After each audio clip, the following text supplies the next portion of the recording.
আমি আব্বুর ছোট পোলা, বাবার টাকার অভাব নেই। ছোট থেকে ইচ্ছে মতো টাকা খরচ করছি, কখনো বাবা টাকার বিষয়ে কথা বলেনি। ফ্যামিলিতে সবাই আমাকে ছোট সাহেব বলে ডাকে। আমি এবার ইন্টার সেকেন্ড ইয়ারে পড়ছি। এবার আসা যাক গল্পে।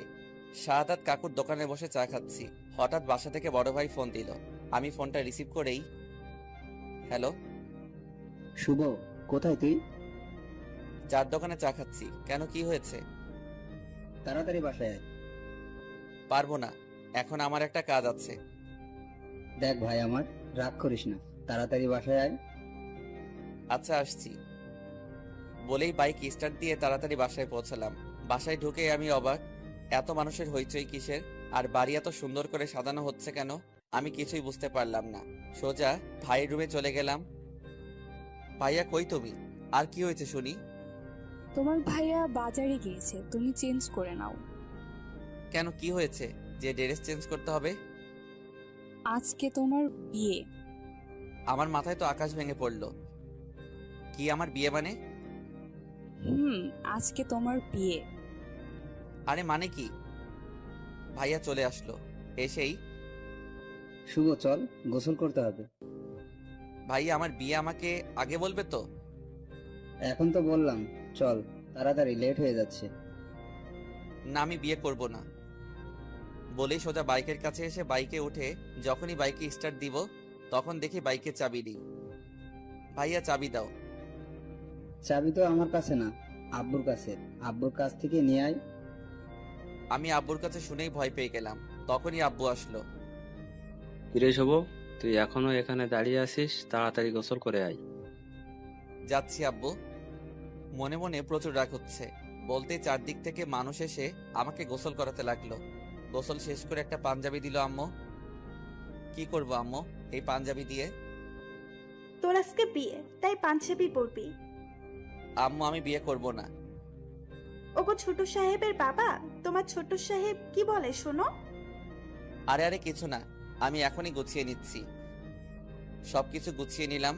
সারাদিন বিয়ের অনুষ্ঠান হলো। আমি প্রচুর ক্লান্ত। সন্ধ্যা হয়ে গিয়েছে। আমি সোফায় বসে আছি। হঠাৎ মামাতো বোন, চাচাতো, ফুফাতো বোনেরা এসে শুরু করে দিল।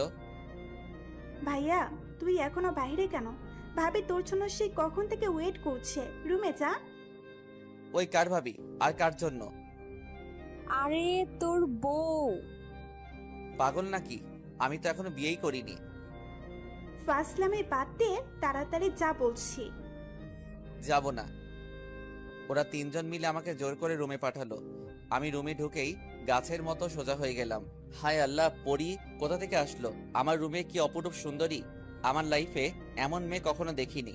আমি কিছু না বলে সোজা খাটের উপর গিয়ে বসলাম। যেই না বসলাম, আমার বউ আমার কলার ধরে কাছে টেনে নিয়ে, ওই, এত সময় কোথায় ছিলেন? আমি সেই কখন থেকে ওয়েট করছি। আরে আরে আপু, কলারটা ছাড়ুন, দম বন্ধ হয়ে যাচ্ছে তো। ওই আপু মানে কি? আমি আপনার বউ। সরি, আমি আপনাকে বউ মানতে পারবো না। আপনি মানলে ভালো, না মানলে গলা টিপে মেরে ফেলবো। আরে না না, মানবো। মনে থাকে যেন। আর কালকে থেকে এত রাত করে বাসায় ফেরা চলবে না। আজব, এখন তো 7টা বাজে। তো কি হয়েছে? কালকে থেকে সন্ধ্যার সাথে সাথে বাসায় ফিরতে হবে। পারবো না। পারবেন না মানে? আপনাকে পারতে হবে, না হলে কিন্তু শাস্তি আছে। হায় আল্লাহ, কি বউ দিলা আমার কপালে। ওই কি বললেন? না মানে আল্লাহর কাছে শুকরিয়া আদায় করছি তোমার মতো মিষ্টি একটা বউ পাওয়ার জন্য। ও আচ্ছা, কয়টা প্রেম করছেন বিয়ের আগে? অনেকগুলো প্রেম করছি। কেন? কি, তুই আমার আগে অন্য মেয়ের সাথে প্রেম করছিস? না মানে, মানে মানে করবি না। আমি এত স্বপ্ন দেখছিলাম আমার জামাইকে নিয়ে, আর তুই আগেই প্রেম করছিস। আচ্ছা কি কি স্বপ্ন দেখছিলা? আমি সেই ছোট থেকে ভাবছি বিয়ের পর জামাইয়ের সাথে প্রেম করব, আর তুই আমার আগেই অন্য মেয়ের সাথে প্রেম করলি। মানে তুমি বিয়ের আগে প্রেম করোনি? না, আমি কখনো প্রেম করিনি। ওয়াও, অসাধারণ। কি? শোনো, আমিও কখনো প্রেম করিনি। ছোট থেকে একটা কথাই ভাবছি, বিয়ের পর বউয়ের সাথে প্রেম করব। বিয়ের পর নতুন ভাবে জীবন শুরু করব। একটা মেয়েকে নতুন ভাবে চিনবো, জানবো।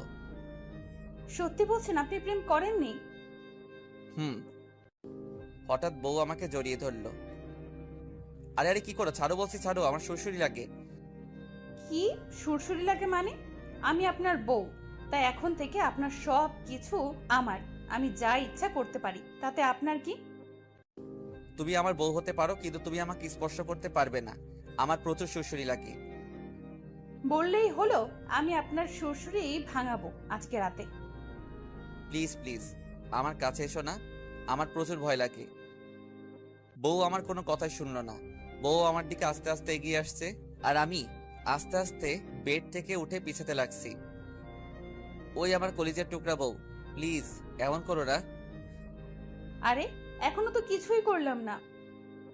বলেই বউ আমার দিকে এগিয়ে আসছে, আর আমি পিছাতে পিছাতে সর্বশেষ দেওয়ালের সাথে আটকে গেলাম। এদিকে আমার বউ এগিয়ে আসছে, আমি তো একদম ভয়ে ঠান্ডা হয়ে গেলাম। তখনই হঠাৎ পায়ের উপরে ঠান্ডা কোমল অনুভব করলাম। আমি নিচে তাকিয়ে